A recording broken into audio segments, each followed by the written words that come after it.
Governor, you mentioned both the ICE raid in Cato and also a call for civility and a call to tamp down all violence.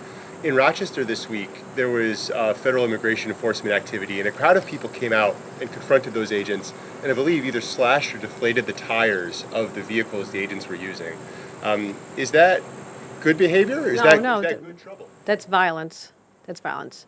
Also, when you're trying to get ICE agents to leave a scene, when there's people stranded on a roof, roofers. I mean, how many people here know how to do roof? How many people want to be roofers when the sun is beating down on you? These people are taking jobs and doing work that otherwise doesn't get done, or employers having trouble. So they're up on a roof, dedicating hours trying to bring down two people who they don't even know whether or not they're in violation of laws. We don't know this. And it's inappropriate for anyone to commit violence, but if you think about it logically, it's kind of hard for them to leave when their tires are slashed, if you want them to leave the premises. So no, I don't condone any violence in any form under any circumstances, and that was a violent act. I understand the passion behind it, but words are one thing, and I wish people would dial down the rhetoric, especially in light of the latest political assassination, but I'm not going to say it's okay to slash tires, not now, not ever. What should New Yorkers do? Because obviously Governor Pritzker, I believe, has called for civil disobedience if there is federal action. What should New Yorkers do if they're concerned by what they think is inappropriate immigration action? You seem to think that. Do what they did up in Sackett's Harbor earlier this year, Tom Homan's hometown, when there was a raid at 6 a.m. on a Saturday morning at a dairy farm, literally called Old McDonald's Farm.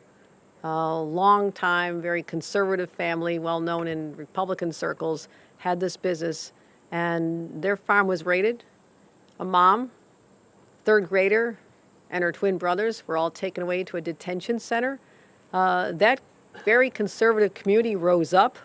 There were over 1,000 people who protested and made their voices loud and clear, and everybody from the school superintendent on down, they put aside their partisanship and their political beliefs and came together in support of a family. That, to me, was a beautiful outpouring of support for families who they know as their neighbors.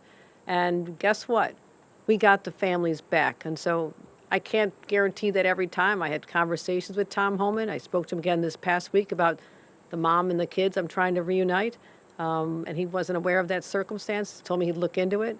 So the response is, again, longer term, there's always another election. That's what power that people in this country have under our democracy. But in the short term, gathering with a united voice to condemn it sometimes can have positive impacts. That family was reunited with their place of their home. Great. Thanks. So. We're going to take a minute to